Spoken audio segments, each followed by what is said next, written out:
Jason, That's can I ask when you a they're- question? Yeah. Does it? Everything you've explained has been beautifully done. You've went on all about it, but it sounds like a one-way relationship. If that's what it sounds like to really you, does. that's fine, It but really does. I'll tell you that. You're saying he when gets the badge, he gets this, he gets that. No. You gotta listen to him. And I get what you're saying. How else do you do it?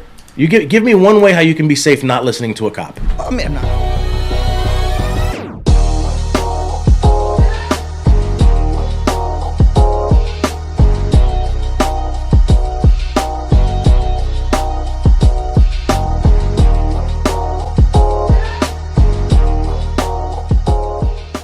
All right. Thank you so much for joining us back in another episode of Trendy Husky Podcast.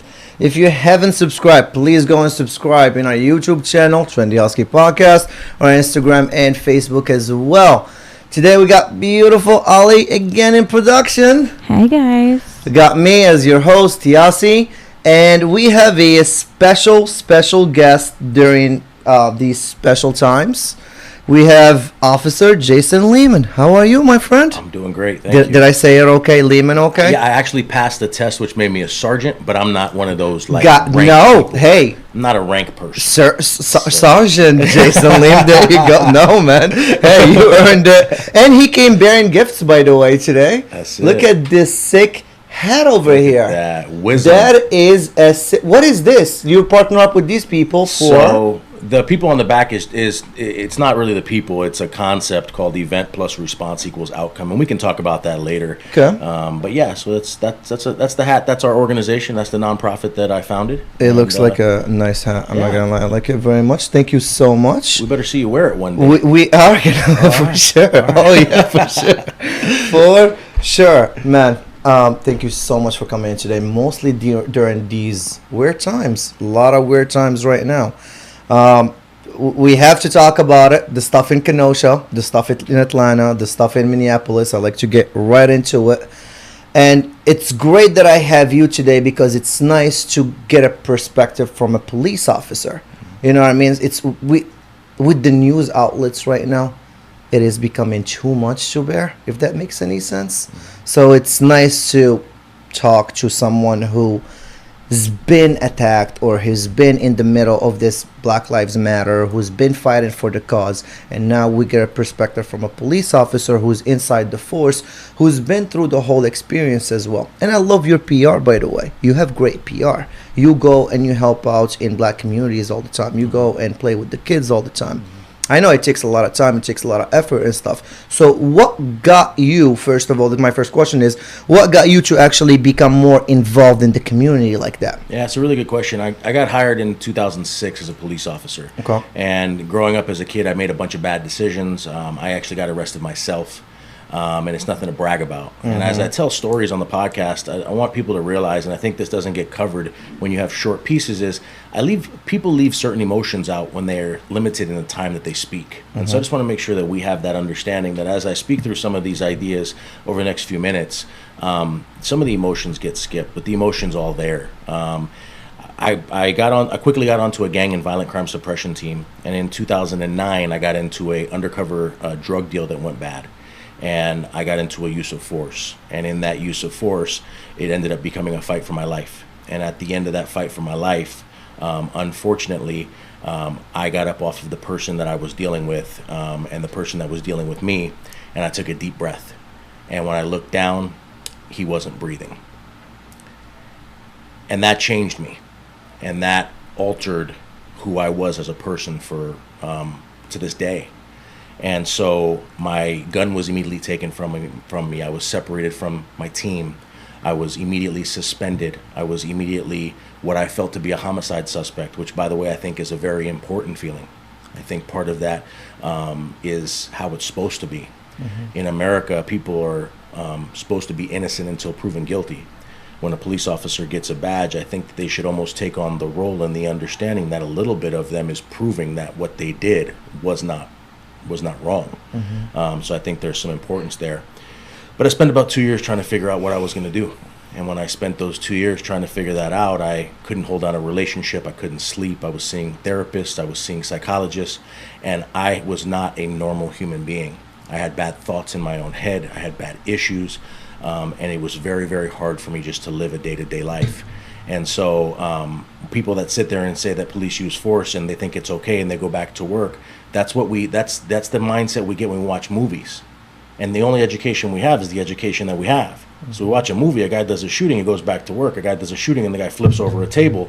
That unfortunately or fortunately, either way you look at it, that's not real life.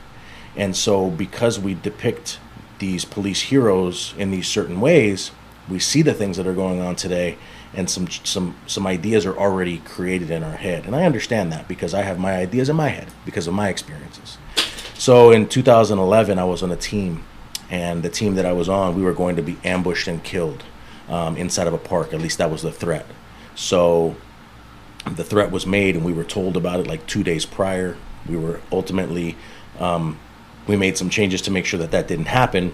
But somehow, some way, and I'm a firm believer in God, God brought me into a classroom. And when I got brought into that classroom, I started speaking to a group of what the assistant principal called the bad kids. Okay. And when I spoke to those kids, I spent about an hour explaining to them why I do what I do, why I'm scared, why I point a gun, why I make people crawl, why I put my knee on somebody's back, why I use my harsh tone, why I'm aggressive, why I'm perceived to be aggressive, what a badge means to me, all of these things about me. And a kid stepped up in the back of the class. Without even raising his hand, he got out of his seat, he stood up, and he looked at me. And they call me tiny in the inner city of Long Beach. I don't know why. He's 6'4", he was 6'4", 250 pounds, and they call you tiny. That's very interesting. So he stood up and he said, "Hey, I want you to know, you arrested me 2 years ago." Okay. And I said, "Okay." He said, "You arrested me with a gun in my waistband." So I worked on the team that got a gun off the street every week, no matter what.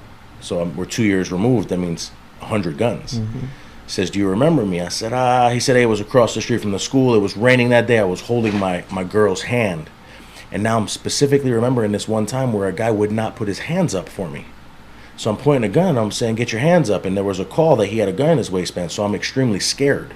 Because when a police officer responds to somebody that has a gun, they're going to be scared. Right. Most people run away from that, right? Right. So I'm sitting there and I'm thinking about all this stuff, and I tell him, "Get his hands up, get your hands up, get your hands up." He gets his hands up finally. He gets down, he crawls. I put my knee on his back, and he tells me the story this way. "Hey, I put my hands up. I crawled to you." He said, "You put your fat ass knee on my back. You handcuffed me, and somebody else swept me away, and you never spoke to me again." He said, "You want to know how that feels? You just told me an hour of how you feel. Let me tell you how this feels."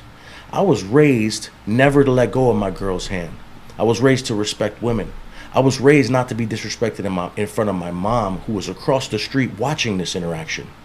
I was raised to protect my family, and my brother had been shot across the street in front of my mom's apartment just a few months ago, and I was carrying a gun to protect my family. Let me ask you a question, Tiny. Would you carry a gun to protect your family if you were under those circumstances?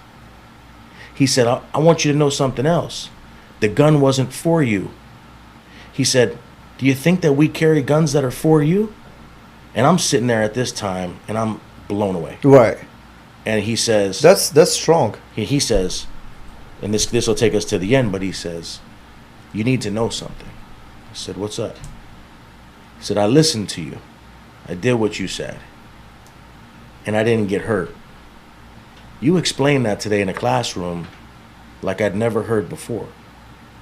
I never saw a reason as to why I should listen to the police until today. I never understood why.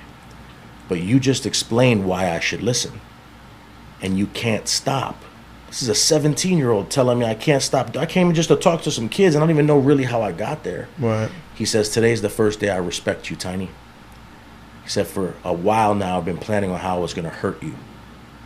But as we sit here now, I'm not going to hurt you, and nobody in this room is going to hurt you." And he, like a football coach, says, everybody hear me? Nobody's going to hurt Tiny. Right. And literally had a little pee-pee come down my leg. I was so scared, like, oh.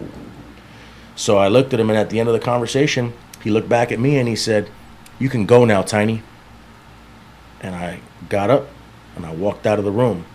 And the assistant principal says, "That was one of the most amazing things I've ever seen in real life happen." And I said, "Okay." He said, "What's the name of your program?"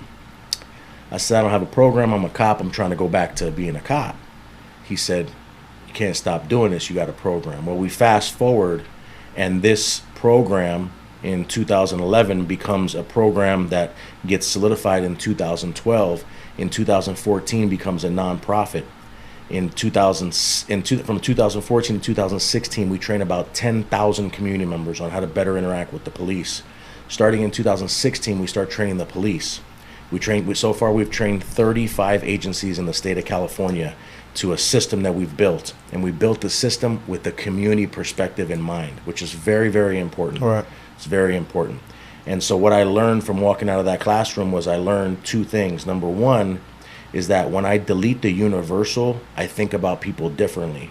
So when I think about gang member, I think about 1, 2, 3, 4, 5, and I treat gang member as such. But I don't see the human behind gang member. So if I don't see the human or the decisions behind gang member, I'm going to be aggressive every time I see gang member. Right. That's a universal. Mm-hmm. If I don't think about police officers as individuals and my experience is negative with the police, then I'm going to see police as 1, 2, 3, 4. I'm not going to see Jason Lehman behind the police uniform. And I'm going to see Jason Lehman as police officer. Right. And those universals build fear.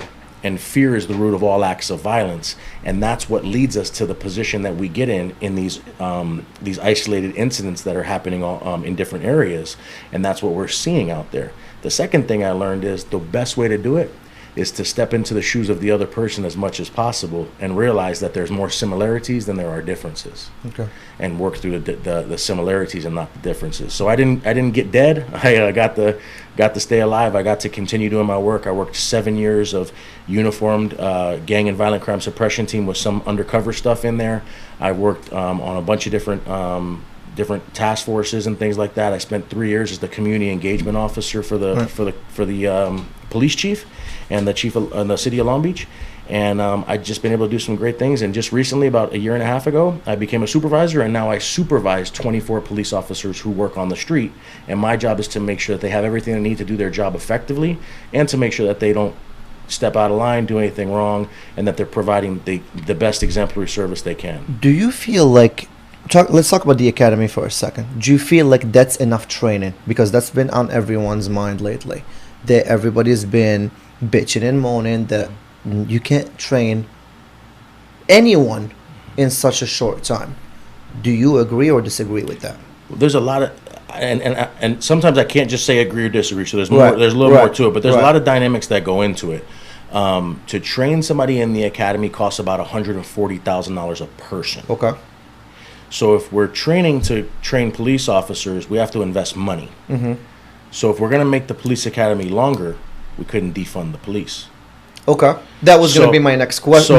So in order for one thing to matter, the other thing has to matter. Mm-hmm. So if we want longer academies, which I would agree with, I would agree that the longer the training, probably the better. What do you think is fair when it comes to training?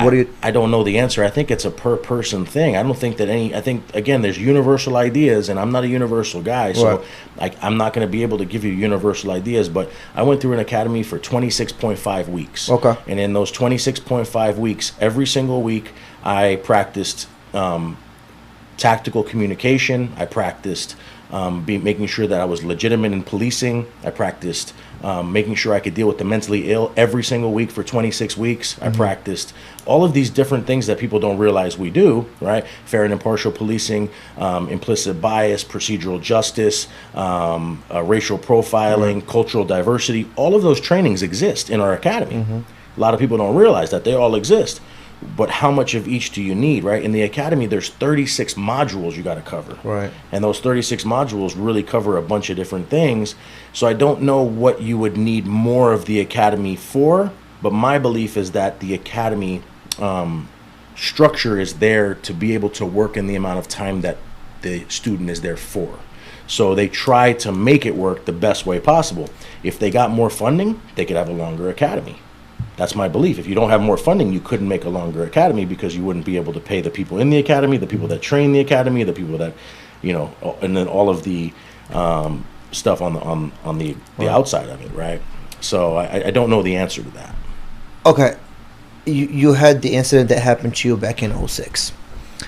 Out of all the incidents that have been happening lately, the one in Minneapolis, the one in Atlanta, the one in just lately in Kenosha, which one can you relate to, in a sense of this guy didn't use the right training, or this guy didn't use the right, he didn't go about it the right way. So which one can you relate to? Which one can you be just like, yeah, this guy just went about it the wrong way? I got you. I mean, Minneapolis, I think, I hate to say his name because I don't want to pay him any homage. But same here. I don't say the names anymore. Yeah. But that guy in Minneapolis, he did the wrong thing. Okay. And part of it was... Part of it, I believe, was the fact that he was overwhelmed. Okay. And sometimes your brains don't function the right way when you're overwhelmed, which is a training issue. Mm-hmm. And training doesn't stop in the academy. Training is every day on the street.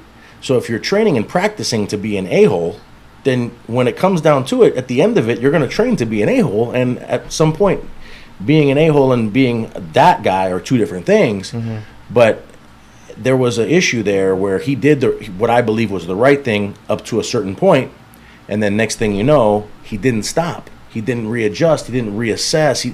There was so much to it. And then he became what I believe is somebody that that committed a murder. Mm-hmm. The other ones, without speaking about the specifics, I can only make assumptions. Right. I can relate to all of them. I've been involved in different situations that look almost like all of them. Similar. Yeah. And so when we sit there and we look at those things, what I'm concerned about is I wish that at the 7th and 9th grade levels, mm-hmm. every American could go through a class on leadership. Mm-hmm. And that leadership class would explain a little bit more about policing. Right. Because police officers and community members have a lot of similarities. They all went to 7th grade. They all went to 1st grade. And somewhere around 1st grade, they learn 2 + 2 = 4. Right. Well, then we get to a point where some of us go to college, some of us don't. Some of us go to the academy. Nobody else does unless you're a cop. And then the two learning systems, they divide. And the two understanding systems divide. And so now you see it through your lens and I see it through my lens. But if you haven't been through FAFS training, which is a computer simulated training, which prepares you and puts you in situations like what we see in the streets, then how can you respond the same way? You just simply can't. And if I haven't been through training, feeling what it feels like to have a gun pointed at me, feeling what it feels like to best understand historical facts as to what's going on with police-community relations, if I don't stop to think for the other side as a police officer and I get hyper upset over time with somebody that may be cussing at me or mm-hmm. using the middle finger, right. or somebody that may not understand the best ways to cooperate with a cop, then I can get tainted. And I think that I wholeheartedly don't believe that policing or police officers are hired bad. I believe they're hired good. I believe the best of the best get hired. It wouldn't be smart for any corporation not to hire the best of the best, because that leads to a lawsuit later on. Right. So that, I mean, they contacted my 5th grade teacher to ask me how I did. They contact 25 people I know. It takes a year to get hired. There's 4 psychological evaluations that I went through. So policing, and you're one out of every 200 people that applies to become a cop becomes a cop. So you're hiring the best of the best.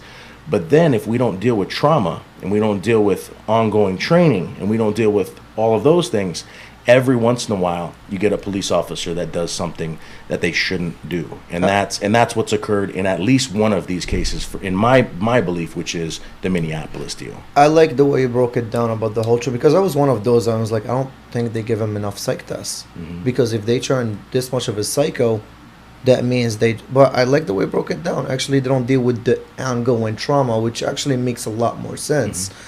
Mm-hmm. Now, with everyone kind of taking sides, either with the cops or against the cops, mm-hmm. how do you feel like this is going to end, in a sense? I'm very fortunate. I get to be on different platforms where I get asked questions right. like this all the time. I've never been asked that question. And the people that know me know it's hard to stump me, but I've never thought how this is going to end. I've thought about where we're going, right. but how this is going to end is going to be incumbent upon a few different things. Number one, police officers have to embrace more soft skills training. police officers are going to have to embrace more effective soft skills training. Not training that says, hey, this is the way your brain functions and this is the way that all of your nerves fire and stuff that may not work on a police officer's level, right? Because we have PhDs trying to bring in these trainings, and some of the trainings just aren't received. Right. So when we talk about training is one of two things. It's really good content that is not able to be translated into real life because of a number of different reasons, or it's something that changes or betters behavior. If you change and better behavior, then you become better. So the training doesn't matter, the effective training does. Training is a waste of taxpayer money. Got it. It's effective training. So how do I receive the training in that classroom? So that's what we need on the police side. Police officers will need to continue to engage with that training. But we're talking about adding millions, if not billions of dollars Oh, for sure. to train 800,000 Right. police officers, right, in the country. And then on the other side, if we don't train community members and we don't show community members the best ways to work together to achieve greatness, then I believe the community members are just as bad as the cops. Right. Because we have to have training on both sides. Right. And I'm not saying the cops are bad or the community is bad. I think that 99% of both sides are great. But we're talking about the issues with the smaller percentages, and we're talking about how to make those changes with these smaller percentages. For the police, ultimately, it's to retrain or weed out the people that are not stepping up to the 21st century policing expectation. For the community, it's teaching community members that we could change all the policies in the world, but if we don't know how to cooperate, the policies don't quite matter. And that's the truth. It sounds bad, it's aggressive, but it's true. If when a police officer asks you to stop, if you don't stop, bad things can happen. The way the police officer asks you to stop is very important. The police officer needs to learn the best ways to ask you to stop and to explain how to cooperate. That was where I was going to go next. Yeah. So it's both ways that have to strengthen and have to be better, because we have this: what came first, the chicken or the egg, right? So the police side of it is, hey, if they didn't run, then this wouldn't happen. Right. And then the community member side is, I ran because of all of these historical issues and because you were too aggressive and because you scared me, or X or Y or Z. And so this whole 360-degree approach comes together, but we have to be able to accept training on both sides. And I'll tell you the easiest way to look at it. If you're trying to make money and you want to make money, do you want to make more money the next day? Absolutely, yeah. Yeah, but it's that simple, right? Well, why wouldn't a community member want to know more the next day on how to cooperate? Same thing with the cops. Why wouldn't the cop want to know more on how to be a better cop? So the training needs to be desired. The problem on both is sides. we keep forgetting that both sides are human. Mm-hmm. That pedestrian is a human. Sure. That cop is a human. Mm-hmm.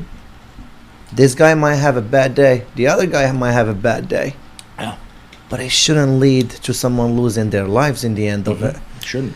Even if someone is a criminal. Like, I love how they keep explaining the guy in Kenosha, how he had this and he was that and whatever, and he had the knife in the car. Yeah, but should he still get shot 7 times? You know what I mean? Are you asking me that question? Yeah, I'm asking you that question. I don't know. I mean, I get it. There was a knife in the car. I get it. well, The guy had history as well. Yeah, but are we trying to explain why he got shot 7 times, or what I mean, talking about in the news? Yeah, I got you. So what if I told you that? So what if I told you that things in the news were incorrect? Oh, I wouldn't be surprised. Yeah. So right now, the education you have and the understanding you have Right. is not from anybody in Kenosha. Have you had anybody in Kenosha? No. Okay. So the education you have is from the news. Yes. Okay. So what if I was able within the next 10 seconds to prove to you Right. that there was something the news missed, and then you would be able to, with either a fixed mindset or a growth mindset, decide whether or not your mind's going to change. Right. Yeah. Yeah. Okay. He was armed with the most deadliest non-lethal weapon in the world, and I'll show you a picture of it if you want. Okay. He was armed the whole time, but the news wouldn't tell you that.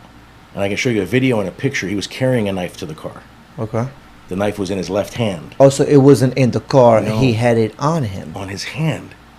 Why would? No, that's what I'll show you. Right. No, I believe But you. it's a 4-inch blade. It's the most deadly blade in the world. It's Right. not a regular knife. Right. So you sit there and you look at that, and because you didn't know that, you have questions. So do you feel like? And because you didn't know that, you have questions. I can't go tackle that guy as a cop. He has the deadliest knife in the world. I'm not skilled to tackle that. You don't think this picture could be photoshopped too? I watched the video. Oh, you did? Yeah, Okay. I wouldn't. Yeah, Right. I have. Yeah, no, I have, that looks like a very deadly weapon. I'm not gonna lie. Yeah. I have a company Right. that rests and relies on my word. Right. I don't believe that I could tell you if the cop did the shooting right or not. To this moment. I know what you mean. But I could tell you what facts are. And I like that. You're not jumping into conclusions because you weren't there. And a karambit is the deadliest knife in the world. Oh, absolutely. Yeah. It cannot be, you cannot take it away from a person. It gets locked in your finger. Yeah, because it's in your finger and you can train on it, right? Yeah. So now that you know that, hopefully with a growth mindset, you go, whoa. Yeah. There's a lot, right? Hopefully. No, I gotta rethink this, right? And that's what I did, because like it took a step back and I'm kind of rethinking it. Okay, but hold on. Again, we still have some facts. These cops have more than guns. They have tasers, they have batons, they have this. Taser was tried twice. Oh, it wasn't working. No. Taser was tried twice. He had a cop in a headlock prior. But 7 times? Yeah, okay, let's talk about that too. Right, all right. 7. I mean, so once, I got twice. You. I'm not going to defend this. Do me a favor. Let's change. Let's turn the page to a different chapter. Okay. I'm not going to talk about this incident anymore, only because I don't want I don't want people to believe that my training is related to this incident. I got it. So I'm going to give you a piece of training that you can look at. All right. This has nothing to do with that incident. Okay. I got 7 times could have been. It could have 100% been. I don't like black people. This guy pissed me off, and I'm going to murder somebody. It could have been that. Right. I don't know what the chances are of that. Right. I understand that there is a chance that could have happened, but I also know police training, and I'm an expert on police training. Okay. But I don't want to talk about this incident. Right. But I am going to talk to you about reaction and what's called the reactionary gap. So in the reactionary gap exists when you get into a fender bender. Okay.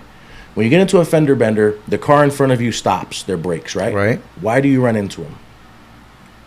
Many reasons. Could be, just not paying attention, then boom, you hit him from the back. Okay. But yeah. Yeah, so you don't pay attention, but when you don't pay attention, you have to pay attention because you have to react to them. Right. So if you're looking straight ahead, right at the car in front of you, like most of us do, and you see the brake lights go on, with a 3-second gap, like we learn in driver's school, right? If you're using the right distance, using the right distance, right? Right. Why do you think cars still run into the back of other cars? Phones, mostly, I'd say. Yeah, but it has nothing to do with phones. It has to do with the way your brain works. Right, and that too. Right. So there's action and there's reaction. Right.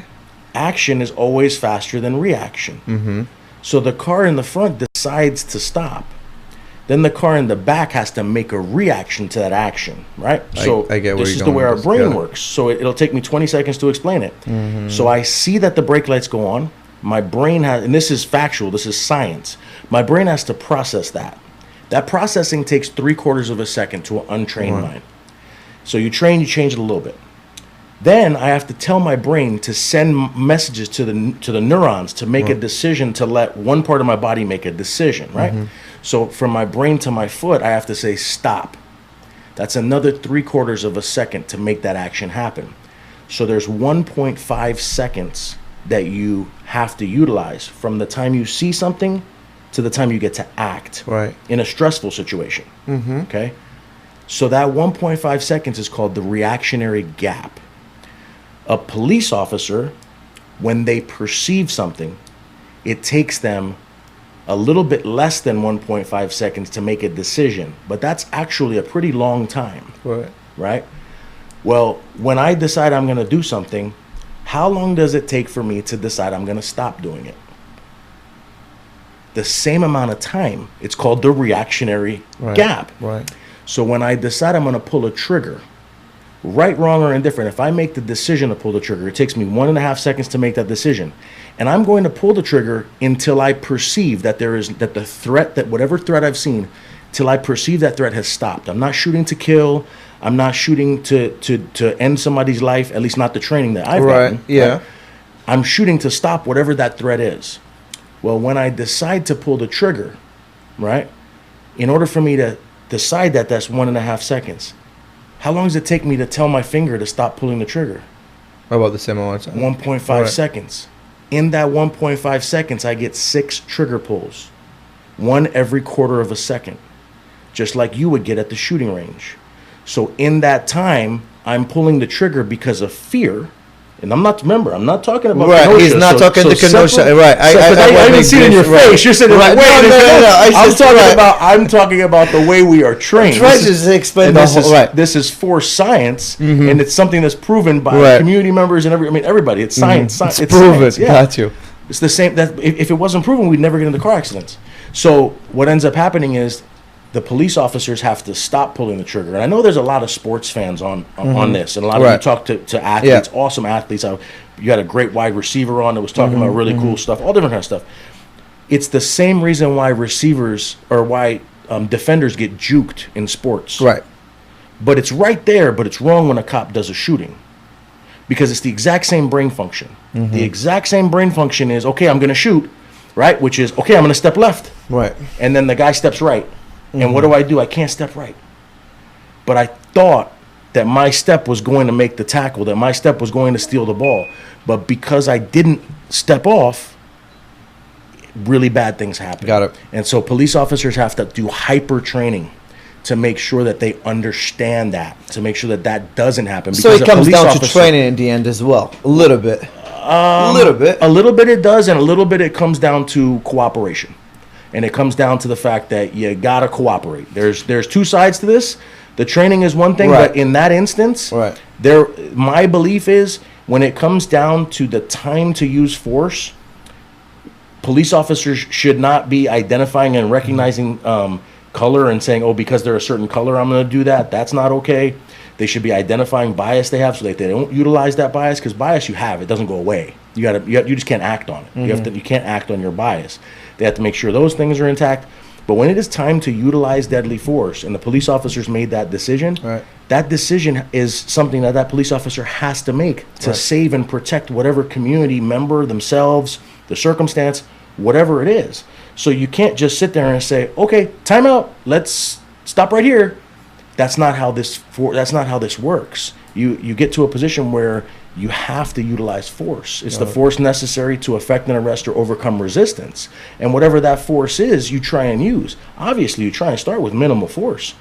We'll go back to Kenosha. Now we're back to Kenosha. Right. Those police officers didn't remove a weapon at all in the beginning. They actually got into a wrestling match with the guy. They got into a wrestling match with the guy because he didn't listen and he didn't cooperate. Right. I'm not making what happened okay. I'm just saying step by step, there's a lot to this. There are so many pieces, but what a police officer does for the most part is what they're trained to do. And what they're trained to do is to utilize deadly force when it is at the last possible resort, when there's no other options. And I don't know in some of these instances what those other options would be, and that's kind of the answer. Right. Let me ask you this from another side. With all the training, with shooting him as a last resort and stuff, do you feel okay? So I can definitely tell you this: both sides have their guards up. Sure. The cops are having their guards up right now. The pedestrians are having their guards up right now. Mostly the black people in the black communities, because they feel like they're being picked on all the time. Could you blame them with everything that's been going on, everything that the news have been putting on TV 24/7? Like you said, they're hiding stuff. I never saw that picture, and I've been looking at the news. And to be honest, I'm so tired of even watching the news nowadays. Mostly this year, because it's just been one bad thing after another. It's just exhausting. So now every time I open my news feed and I see something, it's so exhausting. I just want to move on to the next chapter. I just want to move on to the next article, because that's it. I can't take anymore. But we can't blame these guys because they feel like they're being picked on constantly. Is there something a cop should actually take into consideration, or not really? 100%. If you as a police officer don't realize that your role as an educator is the most important it's ever been, then you don't deserve the job. You need to be an educator. Educational policing is huge. That is a role of yours. Right. It doesn't mean that because people are not trained you should stop using force if force is necessary. Okay, so don't get me wrong. There's two different paths, right? There's education for police and there's education for the community. And police officers need to continue to have ongoing education, because what our agency boasts is that we make the best better, because we believe that the majority of police officers are amazing at their job. We wholeheartedly believe that. And other people may think otherwise, but we think the vast majority of cops are great, but they need to get better. They need to they need to work for that extra dollar. Community members on the other side are going to be hyper scared, because there is fear that makes sense. And that fear that makes sense is, right now, the videos that we're seeing are people that look like a man or woman of color right now. And if I'm one thing I can never pretend to be or pretend to fully understand is what it is to be a man or woman of color. Every program that we teach with a police officer and we teach with an ex-felon together. Right. Every program we teach, and that police officer is typically white, and we have a couple black ones, and the ex-felons are typically men and women of color. And we come together and we explain that we have to be able to see both sides. But do you know what the root of every act of violence is? Fear. Right.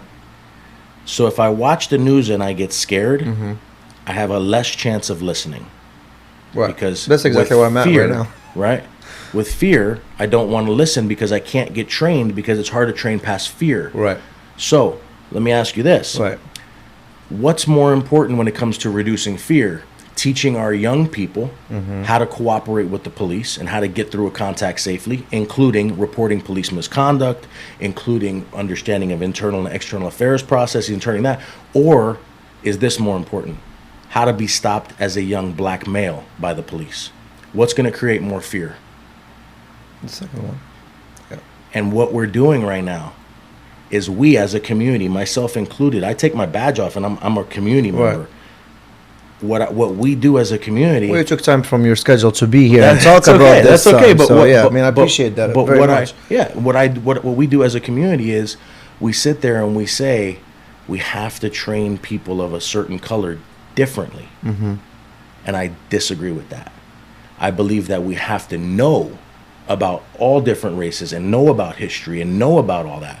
But if I ask you to put your hands up, I shouldn't have to ask you because you're black to put your hands up differently than if you're white. You have the same hand structures. Right.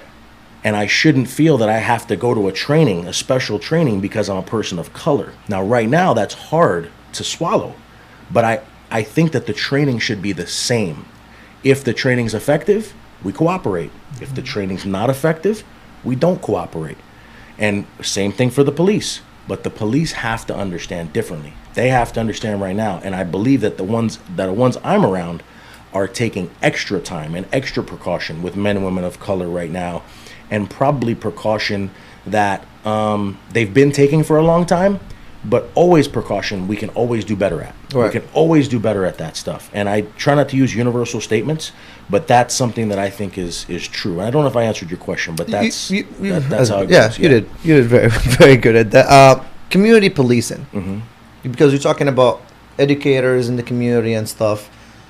That brings me to my next question. Do you feel like there should be, first of all, community policing? Do you think there should be more funding for community policing? I was actually talking to my buddy who's actually a therapist, and he brought this up to my attention. He was like, do you feel like people would be intimidated if there was more of like a community policing? So that's a huge question, and there was a lot to it. But I'm gonna try and break it down. Right, but it all comes around the police community. Is it good, bad? Sure. So community policing actually has 6 parts to it. Okay. And community policing involves social media engagement. Community policing involves training. Community policing involves engaging. Community policing involves a whole bunch of different aspects, but I want to make sure I understand what aspect you're talking. Right. Are you talking about cops going out into the community and being present for consensual types of encounters, not during detentions? Exactly. It's mandatory. Exactly. No, it's mandatory. Oh, is it? Okay. Yeah, I'll be all over my guy. I would lose my mind if the people that I police don't have a stack of stickers in their pocket, gifts in the back of their car, and the ability and knowledge on how to engage people. I tell the people that I supervise, if you're on your way to a low priority call and there's somebody playing basketball on the street, pull over. Get out, play basketball. It's mandatory. I will not allow that not to happen. But that's in your precinct, probably, not in no. all of them. So this is going on all over the country. Is it? So what I ask for people to do when they want to become experts in this and they want to have discussions like this is start following the police pages. So I'll ask you, how many police social media pages do you follow? Police from the agencies. He doesn't, but Right. like I do when we're in our wherever we live. Yeah. I'll Right. usually follow them Yeah. so you can see what's So you- going Not on. not much. I'd say a couple, Sure. right? And, Yeah. and we've come to the understanding, not only through this podcast, but through our lives, the only thing we know about is what we're exposed to. Mm-hmm. People are like, I respond to a call and people say, that guy got robbed 2 blocks down there 20 minutes ago. How come you didn't know? And I said, well, there's 50 buildings in between me and I'm one car and I couldn't turn the corner, right? But for you, it's even more widespread. For you, speaking for a community, and I hope everybody gets to see this podcast. I hope your podcast becomes the #1 podcast in America. Appreciate that, brother. And I mean that. No, I Thank mean you. that. That's why I'm honored to be here and to be on Thank this you podcast. so much. We're honored to have you. Yeah, because our messages need to spread, whatever those messages are, right? And if you bring somebody in from another organization that may be Right. in conflict to our thoughts, that's also important. All of the thoughts are important. But community policing occurs all the time. As a matter of fact, there's a national organization, and the name will come to me in a second, but they are trying to mandate that 1/3 of police contact, 1/3 of police time spent. So if it's a 10-hour shift, that 1/3 of a police officer's time be spent in community policing. Okay. But what hinders you is when you get in your car as a patrol officer and you've been defunded and there's 7 of you to cover 30 square miles and you have 50 calls for service holding, not going to be much community policing. Yeah. And so community policing will not be effective unless police agencies have more money. They will not. That's what I was saying. Do you They- think there should be they- more funding for that? They will not. Right. Yeah. So if you want effective community policing, and if you want police officers that are as kind as they can be, you want police officers that are free from trauma, you want these things, then you give them psychologists, you give them training, you give them the ability to community police because they have their partnerships and their backup. You slow things down for them, and then they're able to go out there and do their jobs more effectively. That's the only solution I can find where you say, hey, where does this end? It ends with us defending police officers or us eliminating police officers and having Chaz in every city across the country. Let's be very clear. I was never for taking the police. Sure. That's ludicrous. But at you the can't end- but live without lying. Well- you can't. You just can't. Well, at the end, that's Right. that's one of our options. Right, abolishing the cops. I That's- mean, it's not an option, really. How Well, can you abolish it? It's on that website that you talked about. That's on there. That BLM website. Right. And I respect. And I don't agree with everything they're saying either. I respect so many pieces of the Black Lives Matter Right. movement, but there's a number of pieces that I cannot find any correlation or respect for. And I agree. And so that's what makes it hard. So Wasn't Minneapolis voted for them to abolish cops or something like that not too long ago? I think since Right. then they've tried to remove and disband and rebuild the Minneapolis Police Department. They've been talking about that. Right. I don't know if that's going to happen. I'll tell you right now, 2 of those officers in Minneapolis are going to get in trouble, and they may, I don't know if they need to or not, whatever, but they tried to get that guy off of him. It's on camera, both of them saying we should reposition him, we should move him, we should reposition him. And See, that's not on the news either. And they were brand new. You can Google it. They Yeah, were yeah. brand new. And the senior cop, the leader of that group, said, "Nope, I'm gonna stay here, and ultimately I'm gonna kill this guy." And our we go into our meeting after that in our squad room, and I said, "You will tackle that cop off of them. I want you guys to know if this happens in Long Beach, your responsibility is to tackle that cop off of them." And we have a policy in place that says if an act of misconduct occurs in your presence, you have 2 responsibilities. You must act immediately, and you must report it, or Right. you are responsible for that act. That's a big deal. Yeah. People don't think those policies exist. Yeah. And they do. There's They a- really, really do. there's a reason for There's that. no protection for you to sit there and let that happen. I mean, why are the news taking sides anyways? Why are they so against the cops? Let's go about that for a minute. Well, I mean, and again, What's I the don't, beef there? I don't speak. None of this is me speaking for my agency. This Right. is me speaking for me and the nonprofit and stuff. But I hope you don't mind. I mean, no, it's a legit- yeah, of course, it's a good question. I Right. wholeheartedly believe right now that we've gotten to the point that we're so close to the election that everything is done because you want a Democrat to win or you want a Republican to Absolutely. win. And But that's why, yeah. and that's scary. Yeah. I agree with that response. I You're had- right. You can't be in the middle anymore. You're either right or either left. Period. There's a good reason why you can't be in the middle, and I'll tell you why. And I might tell you too, but we might not agree about it. Yeah, that's true. Well, tell me if you agree with this. Do you like sushi? Yeah. Okay. You ever known that friend that doesn't like sushi? Yeah. Yeah. And the friend doesn't like sushi. When's the last time they tried it? Never, probably. Okay, never. Why? Because raw fish. No, because that's always the answer. Yeah, because their mind, when it comes to sushi, right. functions in a cynical state instead of a skeptical state. That's me and coffee. I never had coffee in my life. And you don't like coffee? Never had a sip because I tried it once when I was You're 11. From France? Yeah, I know. And you don't have. Listen, I tried it. I tried it once when I was 11, and it registered as a bad taste. Gotcha. Never tried it again. That's why I'm drinking a Red Bull. It gives you wings too. It gives me plenty of wings. All right, cool. So what we do is we take a cynical approach. Mm-hmm. So the law enforcement leaders who try and stay in the middle, some of them come over to one side. The nonprofit community folks who try and stay in the middle, some of them come over to one side. In the middle is where effective training lives.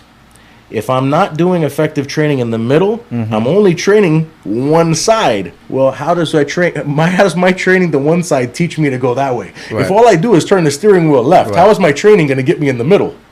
And that's what the training is. Turn it left more, turn it right more, turn it right more, turn it right more. I purposefully watch CNN and Fox News in the same day. Yeah. And I literally watch the exact same story spun two completely different ways. You feel like you live in a different country. Absolutely. Well, that's what happened when I found out about the karambit. I was like, wait, why is nobody talking about this? Then Fox News starts talking about it, CNN doesn't. Fox News starts talking about it, then I start researching more, and then you start watching the video, and then you see the karambit, and I'm like, oh my gosh. And then when you'll watch some of the news that people put on, when they put the infographics on, they put the graphic on top of the video, you will now watch it, and you will see them put the graphic on top of the knife, where the knife is. From now on, when you watch that act, you will see them put the graphic over top on the video where he's holding the knife.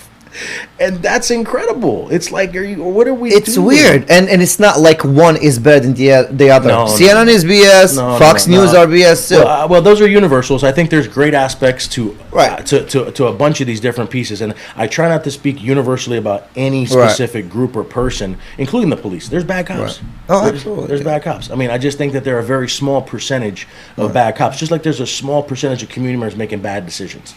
And so, do you feel like the laws, they should be tougher on bad cops? I don't know. So if a cop actually did something wrong, the law is pretty tough on them right now, in my belief. There is different rules right now that are coming about that's going to make people never want to become cops. Okay.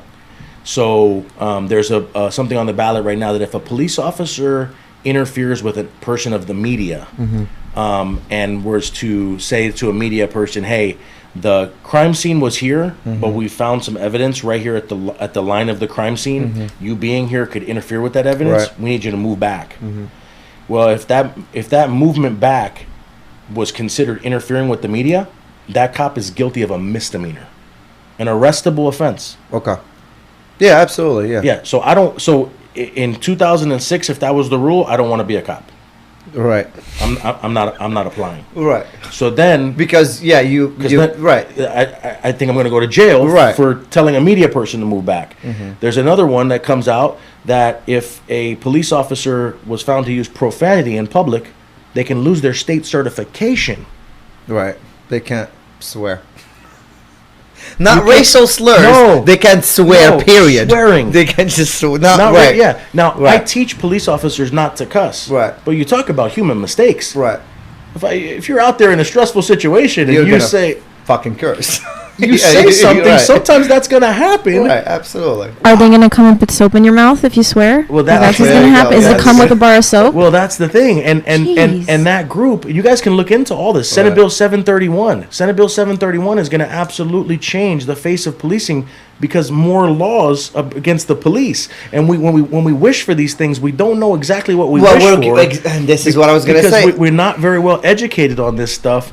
And I'd be glad to send you a bunch of stuff, but I'm telling you right now, if there's 5 bills right now that are out there, and if those 5 bills pass, the good cops are going to consider stopping. And what we're going to get is a lot more bad cops. we're going to get people that are not of the caliber of the person that you have now. It's almost a shift, and that's why you say at the end of this, where do you think we're going to be? Right. I never thought. I know where we're going. I know how we're going to, but I've never thought like what's going to be at the end. At the end of this, you may take a person who couldn't get a job at a minimum wage job, right? But not that that's a bad job, but a lower level job, you couldn't even get that, and now here you go. Because you're the only one that's wild enough to do it. It's like those guys in the back of the car that are driving around and they end up shooting that black dude in the neighborhood for no reason, and people call them cops, but they never been cops. Those are the guys you're going to hire. Oh yeah. No, I feel you. Those are the guys you're going to hire. We don't want that. It's a mess. Either way you go about it, it's a mess, and I get it. But I blame a lack of leadership. First of all, you're a leader in your precinct, so you understand how important having a good leadership can be. We might not agree on this. I feel like when we have a president that is trying to divide us, you're either this way or you're either that way, it's a problem. It's a lack of leadership. I understand that Trump is all about police right now and policing and whatever, but we shouldn't have a president that takes sides. We shouldn't have a president that comes out and try to divide us. We shouldn't have a cop that comes out and call this one or that one a name. We should be a little more respectful than that. We get it. He doesn't do things by the rules. But, I mean, I'm sorry. Has he done anything right lately? Mostly since this COVID happened. Mostly since we've been having these riots and these lootings. You got to play the game a little bit.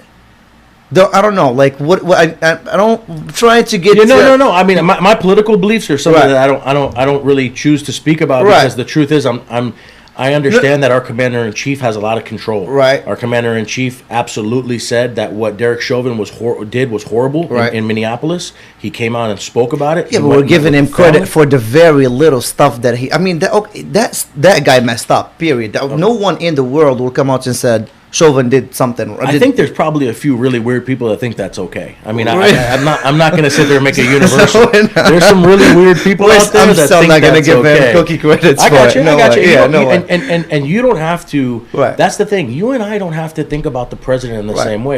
In my world, what you and I have to think about is that if you're carrying a gun and a badge and you've passed the testing that you've passed and you work for an agency, that I've entrusted in you, that I need to listen to you. And if I listen to you, then I'm not going to get hurt.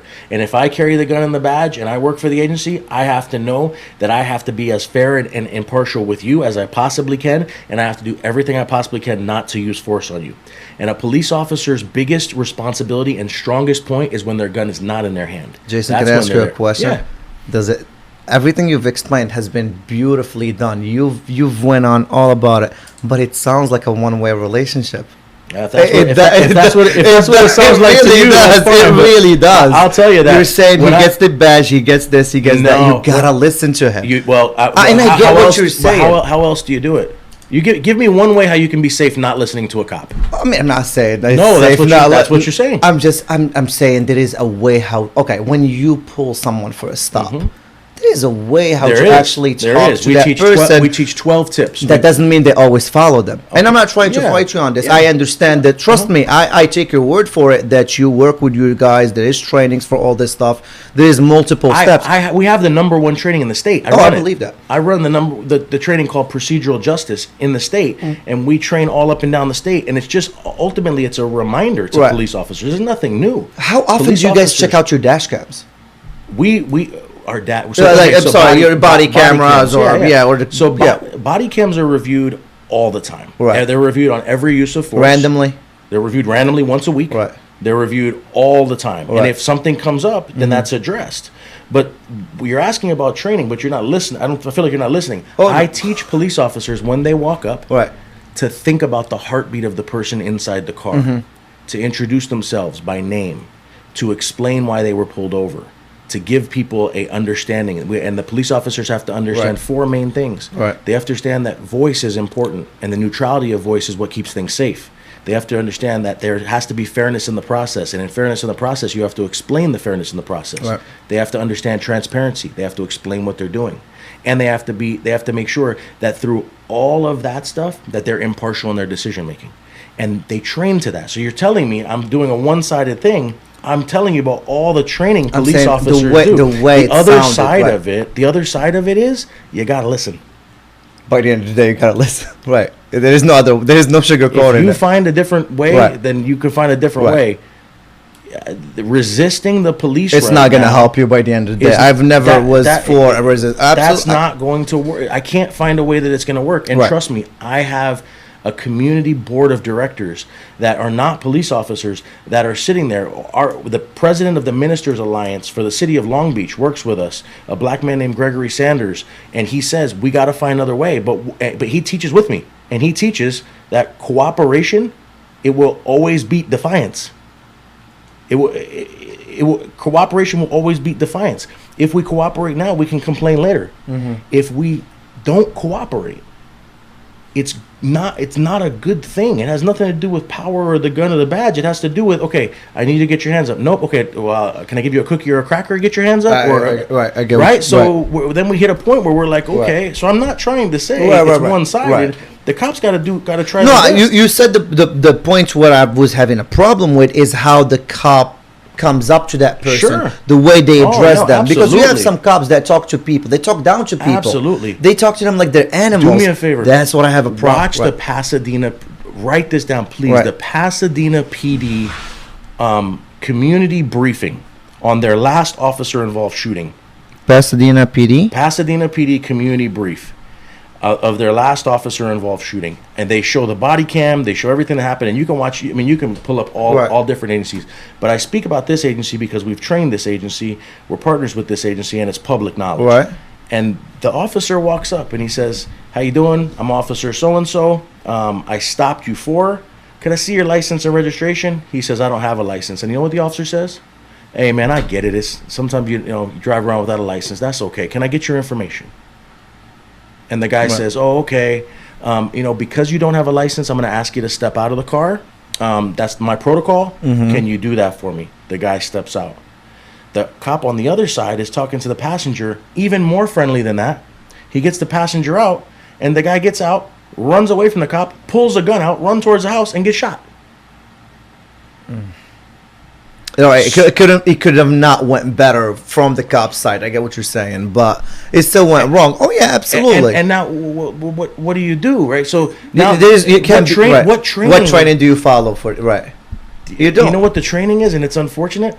It's the training that I see now. Right. It's less cops want to enforce things, and more people speed, and more people get killed on traffic accidents. You think so, huh? I know that's a fact. Okay. There are less police proactive engagements this year than ever before in the history of policing, Because they don't. because they don't want. They don't want to be in the news tomorrow. Yeah, makes sense. It's not always the fact. There's Right. still proactive cops. There's still proactive people Yeah. out there. But proactive policing has gone down. Police morale has gone down. And police use of force has gone down. Do you But think when that- police use of force goes down, we don't know that because body cams have gone up. Right. Because there's more cameras that have gone up. There's And still so some now counties we who don't highlight have body cams. there's a number of police agencies don't have body Is that cams. a problem? I think it's. I love body cams. I Right. think body cams are a huge. Body cams have been such a huge de-escalation technique for us. Right. Such a good matter because if somebody gets worked up and they're getting upset, we teach our police officers to go, "Hey, sir, everything that you and I are doing are being recorded right Right. here." We They calm down right away. Well, no, Oh. they don't. Really? Yeah, I wish they did. Yeah. No? No, and then It you doesn't watch, and then help? you watch the 20-second clip at the end. Yeah, Right. so- It don't even watch the full thing. no, Oh damn. it's hard, man. It's really, really hard. And I'm not speaking for the best of the best cops. I'm speaking for the average police officer when I speak this way. The average police officer is out there doing an exemplary job and doing a great job. But the more and more that people require of them to make changes that would not be realistic and would not be able to be implemented, because saying we need more training is good. But what's the training? Right. The training will be, we need them to be nicer at the car. Okay, well, they're doing that. Okay, well, the training will be, okay, we need them to understand how their brain works so that they don't move too quick. Okay, well, we're doing force science training. The training is we need to know their implicit bias, that they know what they don't know, right, which is implicit bias. Oh, well, we're doing training on that. I get what you're saying. Where, Oh, yeah. Where do we go? It's complicated. Yeah. When I choose to go on a podcast like this, and there's plenty of, I've been very fortunate. There's been podcasts that have asked us to do this stuff, and the reason why I was so honored to come on your podcast is because just watching you interact with people, it seems like It may take a little bit, but it seems like you try to see the other side or Right, see the other way right, or right. whatever. And so I hope that today I've been able to. Oh no, you have. You know, You've cleared a lot of things for sure. yeah, Absolutely. And I hope that the people that watch this sit there and say that, because I do believe, I wholeheartedly believe Right. that the lives of black people matter. I believe that I even believe the statement that all lives don't matter until we can bring people of color up to that level. Listen, I believe always that. believe that there is two sides know. of a story. I always do. I told them about a story as I found someone who works in the Trump campaign. And I was like, dude, I want to have you on the show. And I'm not going to attack him or nothing. I just want to sit down and have an open conversation. Not the biggest fan of Trump. Doesn't mean I can't have a conversation with another person who believes in Trump. Sure. You know what I mean? So this is what this podcast is all about. This is why I'm doing this. This is why I left my 9 to 5 to do this. I love that, man. I love that. So this is why I'm like fully committed to this. All right. I want to end in a lighter note. Dude, 100 wings in one sitting. What's that about? Yeah. What the hell? I love the lighter note. Yeah. 100 wings in one sitting. Yeah. I saw that and I'm like, wait, I gotta ask him about that. So let me tell you guys. Okay, so this guy, when you go on the podcast, he asks you to answer a list of things, and I'm gonna be honest with you, I don't have time to answer these lists. So I was sitting there saying, hey, do I really have to answer this list? They're like, yeah. So one of the things is, what's the craziest things you've done? So I couldn't think of exactly, I've done a lot of crazy things. And so the 100 wings is a big deal. I entered a contest, a wing eating contest in college, and I played football at the University of South Florida. And so I ended up, you had to eat 100 hot wings in one sitting. And who could do it faster? I didn't win, but I finished 100. Hell yeah, man. Yeah. So, hey, when you do a marathon, it's not about winning the marathon. You just gotta get to the I don't know. It's funny because in this world, if there's a couple things that I could get out before we leave, I think that if everybody focuses on getting better every day, and we work on getting 2% better every day, all of us will end up being better, and police community conflict will get better. Because both sides are trying to get better. If we change nothing about police training and nothing about the community, if we work on getting better, both sides, we will, at the end of this, be safer. That's my belief. Right. Will we get there fast enough? I don't know. Right. It takes time. Everything takes time to build. Absolutely. But cultural change has to occur on both sides, and the belief that we have in the police has to be changed. And the only way we can do that is through conversations like this. And the next thing that I would say is that anybody that wants to change the police has to spend time with the police. Absolutely. You can't change something you don't understand. And if you don't know how community training works, or how the police training works, and I don't know how communities are living, then I can't make a change, and that's really important. The next thing is that the idea of that E+R equals O on the back of the hat, it sounds like it's a one-sided deal, but a police officer has policies, procedures, and laws they have to follow. So, and a community member, when the police say that they have to do something, the community member ultimately has to do it. As long as there's legal standing, they have to do it. So, and if the cop is wrong, then the community member will be able to go through a process to change that. And if the cop is proven to be wrong, then the cop goes away. Right. In the city of Long Beach, 8 to 10 people get fired every year. 8 to 10 cops, almost one a month. Wow. Right, but it doesn't get publicized. No. Right, and 3 cops get arrested in this country every day. Out of the 800,000, 3 get arrested every day for crimes they committed. So a lot of people think cops aren't held accountable. Accountability is there. 3 a day. We're in a civil war, Jason. You just don't know it. I'm telling you. We're sitting here and we don't. You're sitting there versus all these news outlets. Right? They're we don't not going to say understand that stuff, right. and that's all able to. I would not say anything you couldn't Google and find out as fact, right? Right. So you sit there and you look at those, and every agency is very similar in the way they're doing things. Big ones, small ones, a little bit harder. But you sit there and you look at that. E+R equals O, I think, is the number one way we could stay safe tomorrow, and it's event+response equals outcome. In life, events occur. If I get stopped on a traffic stop, that's an event. If a police officer screams at me, that's an event.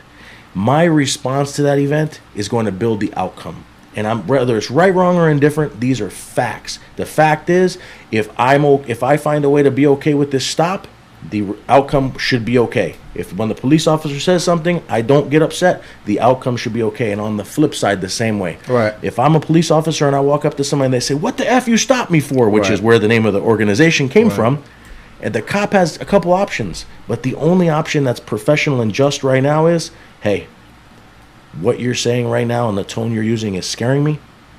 I'm here for a legal reason. I stopped you for speeding. We can't get into a debate about it here because there's a court of law for that. But my name is Jason. I sign up to help, and I need a couple of documents from you. Once I get those documents from you, I'll explain why I stopped you. Can we agree to that? Right. Because your tone right now is scaring me. Right. And that response should build a positive outcome. Absolutely. But that is soft skills training that police officers need to excel at and exceed at. And police officers are doing it so much right now, but we could do better. And that's where I think we'll make change tomorrow. I agree with the point where you're saying that people need to be smarter of the way how they approach cops. I completely agree with that. She knows me for a very long time, so every time I get stopped by the cop, I try to move very slowly. You say it like it happens a lot. No, I mean, how many times I get pulled over just for speeding or whatever? He's a charming guy, and he turns it up to 11, and he gets pulled over. And by the way, he is pretty charming. He is pretty charming. And I'm not trying to like give excuse or like saying that it's the same.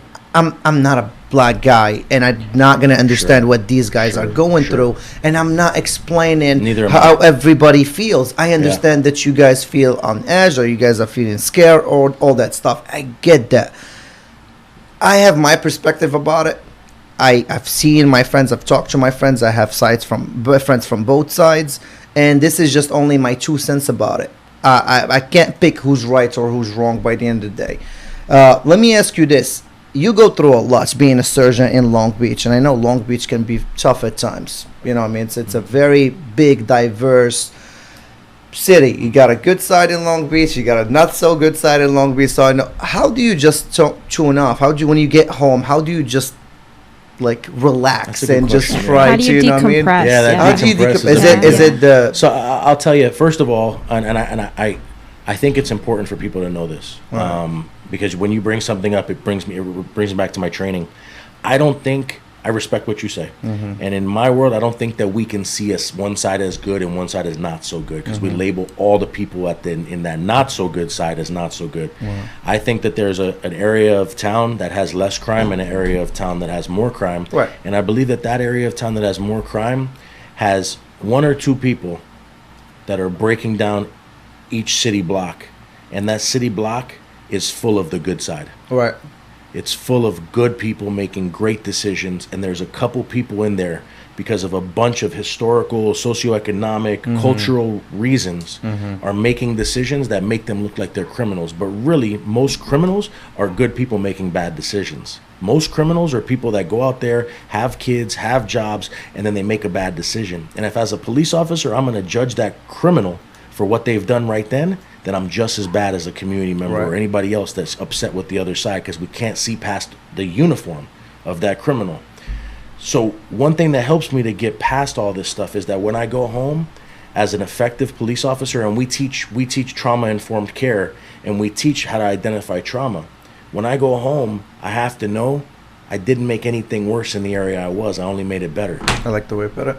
I like that. That will put you at ease for sure. Whatever I've done is what I've set up to do. So whatever I've done is trying to make things better. And even if people gave me a certain finger with a wave instead of a full hand, I still have to know that there are good people inside of the walls of the area I serve that are there to help. Right. And that's how I was talking about crime-wise. I know there is one side who has a little more crime than the other. So yeah, no, I definitely agree with you. But well, we're from Chicago originally, FYI. There's a lot of great. They got a bad rap. Yeah, well, Chicago's doing amazing. Chicago does amazing things and has amazing people in it.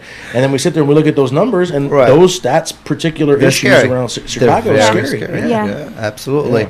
I bet having a nice, just family members and stuff. I don't know if you're married or not, but do you try not to bring that home as well with you? Is it easier with the years every time with the experience and stuff? Yeah. So I have an absolutely amazing girlfriend and 2 kids. Right. And I try to stay involved with them. And then when I come home and I try and deal with this stuff, I can't go home and bring this home, because that's part of that unresolved trauma, right? If I'm sitting there and I hate to say this, but if I'm still seeing the dead baby that I pull out of a dumpster, right? God, if I'm still seeing that, right? Because we sit here and we blame cops for all these things they do, right? But we don't see the good stuff. We don't sit there and think about that. And I've done that 3 times in my career, right? So you sit there, if you see that, right, instead of dealing with other things, right, then you can't keep going. But for me, I sit there and I say, I didn't put that person there. I had nothing to do with that, but now I can go out and catch them. And if the community supports my activities and supports me going to catch people, then I'll be able to do it. If they hinder me and they hand tie me, then I'm not. And that's why I say, if we continuously beat up the police and put laws on the police and make things worse for the police, then the police are going to struggle to go catch people that are making bad decisions. And that's a big deal. Do you think that they disassociate a lot too, on both sides? Like, is that an issue? Disassociation, just kind of like not. I think that can be. I mean, there's. I can share these with you later, but there's 10 factors to police suicide, and those 10 factors include a whole bunch of faith and family, finance, a whole bunch of different ideas, freedom and fitness, and all these things. So if you sit there and you look at all that stuff, when you look at all of those things, if a police officer understands that what they're doing is good, then they'll be okay. Right. If a community member understands that what they're doing is good, then they'll be okay. We are not seeing the good cops that are doing great things on a regular basis getting hurt by the community, and we are or hurting the community, and we are not seeing amazing community members who are doing great things on a regular basis being hurt by the cops. That's why I say if we work to get 2% better every day, and I'm not making it okay. Right. I'm not making it okay on either side. I'm talking about facts, right? Forget the aspects of the media. I'm talking about factual ideas. Right. Cops are not out there getting into use of force with businessmen. They're not. And businessmen are not out there not listening to cops. So we sit there and we all work to get better. But you don't think by us saying this kind of like you have to dress a certain way for a cop. Not does it sound something like this? No. I don't like if you're sagging you get labeled as such. If you're wearing this hat you're a gang member. I don't like that. I'm not okay with that, and that's not what I'm saying. I believe Lil Wayne is as much a businessman as anybody else. Okay. And Lil Wayne is a huge supporter of the police. Lil Wayne has videos on how to cooperate with the police. Lil Wayne pays into helping police officers to get training. So it doesn't matter what you look like, and if it does, that's a problem. That deals with bias. It matters how you act. It's and your again, actions. the media is not going to talk how Lil Wayne helps the cops and talks about how to Google cooperate. it, yeah. They're not going to talk about that I because had no it doesn't. idea about that. Yeah, I didn't know Lil either. Wayne is a huge supporter. There of you go. police. You learn things every day. With tattoos all over his face, Yeah, right? Yeah. And a man of color. I get. Yeah, So yeah. Mike Tyson, same thing. I heard he's for the police and everything it's too. interesting as we sit there and we look at that. It is very interesting, but dude, I can't wait for this 2020 to just be over. I love 2020. No, dude, you I can't. absolutely do. I love every day of my life. And Just lost Black Panther yesterday. I know that was a big That deal. was hard. Yeah, it was hard. We Yeah, lost colon Kobe. cancer. Nobody wanted to tell us. They didn't want to give us a heads up. It was like a secret. I mean, Back I to I understand. saw photos of him that looked like he was so sick and skinny, and everyone's like, "Oh, maybe it's for a movie." movies, Oh, man. and he had that. Brutal. Yeah, just to show you what a fighter he was. Yeah, brutal stuff, man. Brutal. But you know, I think that when I try and wait for something to get, and I don't want to discount what you're saying. So when I hear stuff, it's please like, discount but when I hear something like, hey, I can't wait for something to get over, what it makes me feel, if I feel that way, is I can't do great while I'm in it, and I want to do great while I'm in it.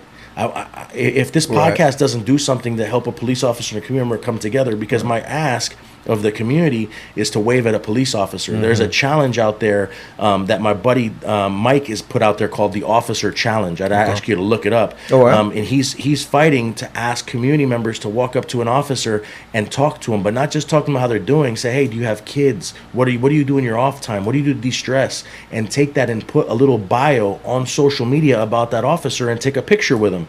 Is that going to happen? I don't know. Is that going to work? Yeah, it might not say, it might not be okay with it. Hopefully it does. And so what we do in the interim is we tell police officers, and how crazy would it be if this happened? We have 12 tips that we train for engagement. How crazy would it be if a police officer smiled and waved every time they saw somebody?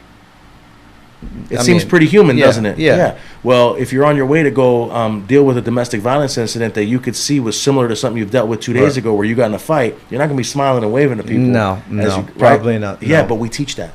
And we teach people when they pull up at a stoplight to roll the pull up window to window and ask the person next to them to roll the window and say, hey, I'm Jason Lehman. Right. Let's say I work in Huntington. I work in Huntington Beach right here. And I just want to say it's an honor to protect you. If you need anything, give me a call. I teach these things. I actually had a very funny incident not too long ago. I was with a buddy of mine having dinner at Huntington Beach. And there was someone who sold something from one of the shops. And I had my cell phone with me, so I started recording it. And then I see like 4 cops coming down. They were talking to people. And I asked them, hey, do you want the picture or do you want the video? Mm-hmm. And the cop thought I said, hey, do you want a picture? Mm-hmm. Like, do you want a picture like of me? Mm-hmm. And he was like, no, thank you.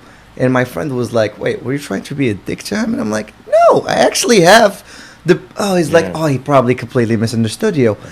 And I went back and I'm like, no, F this. I went back to the cop and I'm like, hey, the guy you were looking for, I got him on video right here. And he was like, oh, I'm so sorry. I thought you were. And I'm like, oh, no, it's all good. Here it is. He's like, he pulled out his cell phone. He's like, can I take a picture of it? Yeah. Like, please, text it to yourself, whatever.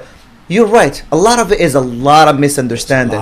It's a lot. They're humans too. Well, they're not RoboCops. Yeah. I get it. I get it. Trust me. It's nuts, and it comes to a point where you just got to make certain decisions, and certain decisions don't look good. Police use of force is not gonna I can't find a way to make it look good. Like I keep watching from different angles, and when you're in a fight, it doesn't look good. When you're they can't make it look good. Like you can't spin it. It doesn't look good. There's worse and there's worser. but it is worse. Yeah, there's worser. Sure. Yeah. But you sit there, you look at it, you're like, how do I do it? The best thing, I'm telling you, if anybody watches this podcast and wants something out of it, if you're a community member, thank a cop. Mm-hmm. And I don't care if you think that cops are bad because you've seen other things. I promise the majority of police are not. 401,000 of the cops are great out of the 800,000. So you got a better chance of engaging in a good one and helping them overcome their trauma, which you said you didn't think about. And helping a cop overcome their trauma helps them become nicer and more kind, helps them reduce fear, and helps them become a better cop. And a cop should be doing the same thing as often as possible. When you ask a cop for a picture, that cop should say yes right off the bat. Mm-hmm. And we train that. If a cop wants a picture, they should get a picture. As a matter of fact, why wouldn't a cop want to be on social media? If the first time a cop is on social media is during a use of force, that's probably the wrong first time. True. Very true. I agree. And so you want to be able to be out there. Now, not personal social media for cops. That takes a skill set. But departmental social media, that's why I ask you to follow the department. Police departmental social media should be showing the communities what they're doing. That's good. That's a huge community policing aspect. And community policing that's on me. And I'm definitely going to follow them once I'm done with this podcast. Yeah, that's going to be the first thing to do. Sure. I got to ask a douchey question. Oh, just the douchey funny question. Douchey funny. Question. All right. So once you get the badge, the gun, you get in the force, do you feel like something changes? Do you feel like you're a different guy, you're a different man, like a little bit of a superhero, superpowers? I tell people that the people that work for me wear capes. I mean, they are. I told you it was a douchey funny. Yeah, not aggressive. I promise. No. Look, I deal with aggression every day. No. I think the big thing is that police officers need to understand that they have more power than a Supreme Court justice. Mm-hmm. And they have to understand that power is important. And Spider-Man said this, with power comes great responsibility. Absolutely. So I should feel like I look bitchin' in my uniform, because by the way, I do. There you go. All my parts. There you go. Right? Yeah. I'm not going to lie. Right? Everyone loves a man in uniform. Jealous. It does look really tight and good and stuff. It's a good look. I'm a little jealous about that. It's a good look. But wholeheartedly, police officers, because they are held to a higher level, they should practice humility on a daily basis, and they should humble themselves as much as possible, because it's easy to do what you're allowed to do. It's easy to not. It's hard to not do it. It's hard to not do that. What you're saying, in other words, it doesn't make you above the law, but it And the truth is that you are the representative of the law immediately. That's scary. It's a scary position. It's a lot of responsibility. It is, and if the responsibility greatens, and it gets too much to a point where it becomes a breaking point, then you get irresponsible people are the only ones that'll do it, and that's where it gets really, really hard. Absolutely. So we're at a very interesting time right now in our careers and everything else. It's 2020 has been a tricky one. It has been tricky. Very tricky. It has been tricky, and I'm going to do my part to get through it, and I'm going to embrace it. And we've had great successes in 2020 that haven't been really shared, that have been out there, that have been absolutely awesome. I mean, this is going to bring more body cameras, which is great. I don't know if you guys know, the body cameras aren't expensive. They're $800 to $1,000 each, right? So people don't realize this when they talk about body cameras. The cloud storage to store the video in the city of Long Beach alone is somewhere around $3 million a year. Wow. And you have to store the video for a certain amount of time because it could take me a little bit of time to want to report something, or so you have to store it. Well, that storage is the cost of, I don't know, 2 public libraries. It's a lot of money. It's a lot of dough. Yeah. Yeah. But Whatever hey, it may if be, it's right? safer and it works, Sure, but then we don't get to read books, right? So you got to sit there and you got to look at these things. Right. There's all these different competing priorities, and the competing priorities make it so yeah, hard. but who reads books anymore, Jason? Yeah, well, the libraries are a big deal, and they're definitely. Hold on, for who? I mean, everything's online now. I mean, I'm being honest. I mean, I So feel like there's some things that I are got you. dying. Banks So- are dying. Libraries are dying. There is a Yeah. lot of things that I don't know if we're gonna have use Well, of. you them. asked the question. I'm gonna give you the answer. Right. Libraries provide computers to people that experience homelessness, and in our city, those are the people that we fight with the most. Right. And we want libraries to stick around, and we want those computers to be accessed, and we want them to be able to have public spaces to sit that are inside that are not prohibited because they're not a public library. A public library is one of the only places a person experiencing homelessness can go to for a day to find any kind of real humanity and to be able to live. And if we are going to completely eliminate libraries because of other things, then that would be me taking one side. And I can't allow myself to do that because I would love to make every library go away. Everything's online. But if I don't have online, it changes the perspective altogether. And online for somebody experiencing homelessness or somebody that's impoverished is the library. It takes away jobs from librarians they work their whole lives for. It takes away the people that clean the libraries. It takes away the books. It takes away the tradition of a library. So we can talk like that about every aspect. I of was the gonna say the community. same thing, And it right, does, yeah. every single piece. So where do we do it? No, Where but we do can talk get it about that, about a lot of different stuff that it has been dying, it has been going I away. got We you. can be saying the same thing. Sure, but It doesn't mean that But it's- I have to look for. I have to try and look and take At the this global positives. perspective, not the Right. positive, but the global perspective. If libraries didn't have value, then they'd be buying body cams, but they have value. Yeah, And but which so- one is more important? Is it that's the question by the end of the day. Is it libraries like a dying? I mean, I get it. It helps some Yeah. people still. I get that. Yeah. Or body cams where people feel, in a sense, a little more safer Sure. because now I know what really happened. Sure. If I'm getting a DUI and I'm actually intoxicated and I don't remember what the hell happened yesterday when I was getting pulled over, now I know what the hell happened. I got You know, and I was at the wrong, or he was at the wrong, or whatever. Yeah. People are always gonna look for that little problem that makes any sense. Not having a body cam, like the problem that happened in Kenosha, the first thing where people went to is where the hell are the body cams? That's what I thought too. There were no body cams. Yeah, no, they just have No recorders. body cams. Yeah, they got record. I'm like, what? Yeah. So have you heard of the dispatch? The dispatch is incredible. Google the Kenosha dispatch. Oh, how was it? The person that they got into the officer involved shooting with, Yeah. they called on him. Wow. That's the reason the police were there. Right. And people don't know that. No. Yeah, No. so the police Again, went the there. news the share police what went I- there for him. So and by the way, they wouldn't have shown up if somebody didn't bring them there. Right. Oh yeah. Right. So you talk about all these different things. There were. and trust there me. were. How many officers were there? There were like a bunch of like at least 6, 7 officers. No, in the video I saw was like 3 or 4. But I mean, how many friends do you want when somebody's not acting right? Yeah, as many as I want. Yeah. As many as I can for sure. Right, Yeah. So it's Oh, not no. one of the. I mean, it's those things we could always talk about, always spin. No, up, I but- got over that fact of why is there so many officers for like a one little stop. I used to ask that question all the Yeah. time, and then one of my buddies who's actually in the force down in the Midwest is like, dude, you don't understand what these people can do. And when they have a passenger or they have many passengers, the more the merrier. Because I get it, it's a lot of police cars, or like sometimes you see 3-4 police cars for one little stop. There's and so I many was, reasons, yeah. So many and I was reasons. like, I don't get it. And I was always against that. And I was that kind of person. But he's like, dude, no, trust me. Things can go wrong real quickly. When it's that way, I feel much safer, and he feels much safer because I'm definitely not going to do anything wrong. I have a lot more witnesses around me in a sense. So, Jason, take the mic to plug whatever you want. If you have a message to the community, go for it. The mic is yours. Thanks. No, I hope that everybody has gotten something out of this. I really do think that the preservation of life is very important. life matters. It's very, very important to all of us, or it should be very important to all of us. I hope that everybody can follow us on social media at Team WYSM. It's TEAMWYSM, just like Why'd You Stop Me?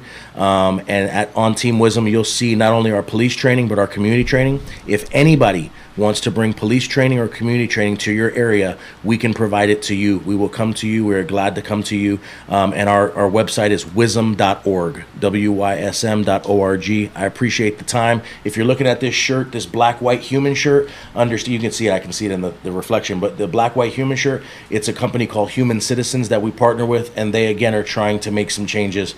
If you want one of these hats right here. Can you switch the camera right here? Zoom in on the camera right there. That hat right there. We'd be glad to send you a hat. You'd be able to give us a little bit of support. We'll definitely send you that hat. But that's the hats we give out to our kids when we train. It's the hats we give out to the adults. It's the hats we give out to everyone that wants one. Our goal is to help build more inclusive communities. We're not going to stop until we see that gets done, and we try to stay as in the middle as possible. Today was a great opportunity, so thank you so much. Thank you to your team, and I'm honored. So thank you. And if you haven't, please go follow us at Trendy Husky Podcast in YouTube, social media as well, Facebook and Instagram. Thank you so much for tuning in. Have a blazed day, and see you in the next one. Thank you, Jason.